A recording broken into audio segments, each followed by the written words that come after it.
A sandwich lease is a lease agreement where a real estate investor leases the property from an owner and then leases the same property to somebody else. Knowing the different lease types and how they work in real estate is essential for your real estate career.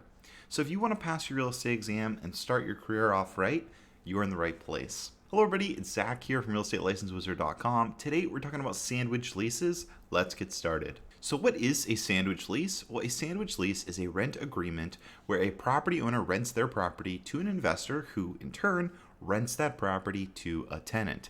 In a sandwich lease, the investor is both the leaseor or lessor and the leasee.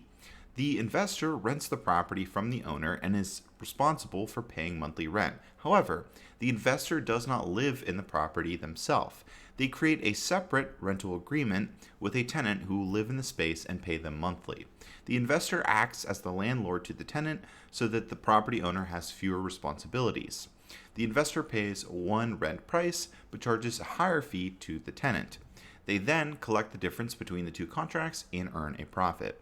Now, why is it called a sandwich lease? Well, no matter how you slice it, a sandwich lease is a great option for sellers, renters, and investors alike. A sandwich lease earns its name because it requires three crucial ingredients. One, a property owner who is eager to sell. Two, a tenant who is renting to own. And then three, a real estate investor to facilitate the deal. In a sandwich lease, the investor is the meat, while the property owner and the tenant are the slices of bread.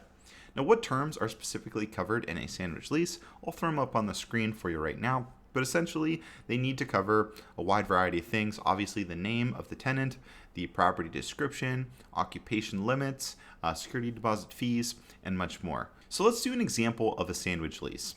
So let's imagine Carter is a homeowner having trouble selling his house. He wants to move as soon as possible, but isn't interested in leasing the home or taking on landlord responsibilities. Emily, an investor, proposes a sandwich lease deal to Carter. The agreement states that she will lease the home for 3 years with the option to buy at any point for $300,000. Emily also agrees to pay a one-time option fee of $3,000 to start the agreement. Carter signs the agreement and Emily begins making a monthly rental payment of $1,500.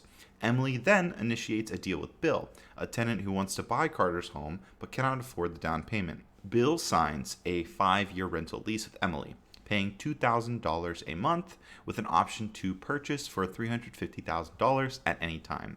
In 3 years, Bill finally purchases the home and pays Emily that $3,000 option fee.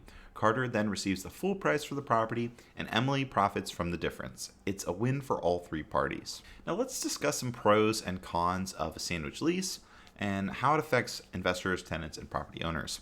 So for real estate investors, a sandwich lease is an excellent way for investors to enter the real estate market and earn a profit. Investors willing to buy their time can make a decent amount of money from a sandwich lease in the long run.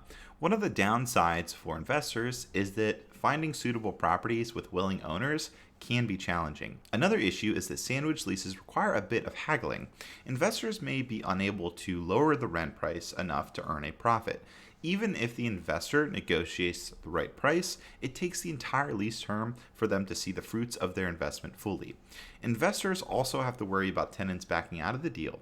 If a tenant exits the agreement, the investor is still responsible for paying rent for the property. In the end, this could result in them losing money. Now, for property owners, sandwich lease options benefits property owners pretty significantly. Maybe they are eager to move but have a hard time selling their house. They can rent out their homes without assuming the responsibilities of a landlord. At the end of the lease term, the tenant usually buys the property, so the owner no longer has to worry about finding a buyer. However, one disadvantage for the owner is that they usually have to offer lower rent to the investor. If they were to lease the home themselves, they would obviously earn more money. But again, that would include the responsibilities of being a landlord. In this type of agreement, they don't have to do that. A sandwich lease benefits tenants who cannot afford a down payment or might have poor credit. This type of lease gives the opportunity to move into a home and rent it until they can buy it. Tenants must watch out for rent-to-own scams where the lessor includes deceptive terms. These scams are unfortunately common in sandwich leasing. Tenants may also have to pay more for rent so that the investor can profit. If a tenant decides not to buy the home at the end of the lease, they also have to essentially lose their non-negotiable or non-refundable option fee. So really, it can be hit or miss from the tenant's perspective in terms of pros and cons. So how does a real estate investor go upon setting up a sandwich lease? First, they have to find a motivated seller, and then they have to find a candidate who's having trouble selling the property, and they also don't want to be a landlord. Because the seller perhaps may be desperate, they can agree to having that third-party investor rent the property for a lower price. Secondly, the real estate investor must find a tenant who wants to own a home but can't afford a down payment. This tenant may be interested in a rent-to-own option that allows them to lease the property until they can purchase it. Finally, the real estate investor must be willing to pay rent to the owner while acting as a landlord to the tenant. So now, obviously, we get asked this all the time. What's the difference between a sandwich lease and a sublease? While many people use the terms sandwich lease and sublease interchangeably, there are actually some key differences. For example, a sublease generally does not involve real estate investors. Tenants may sublet an apartment if they are offered a job in, let's say, another state, but cannot break their lease. If the lease term allows it, the tenant can find another tenant to sublease the apartment. This will enable them to rent a new place out of state, in that example earlier, without paying for two leases. A tenant who is subleasing their apartment must still pay the landlord for rent. If payments are late or missing, it's their responsibility. So obviously there's a significant difference between the two. There's no investor involved in a sublease or subleasing agreement. So what do you need to know for the real estate exam about sandwich leases? Well, a sandwich lease is an agreement where a property owner rents their space to an investor who then rents the space out to a tenant. Sandwich lease options benefit real estate investors, property owners, and tenants. Because this type of lease is popular in real estate investing, real estate professionals must understand how a sandwich lease works. For more videos on leases, lease types, and all that good stuff, click here and click here to subscribe. Thank you guys so much for watching. Until next time, see ya. Bye-bye.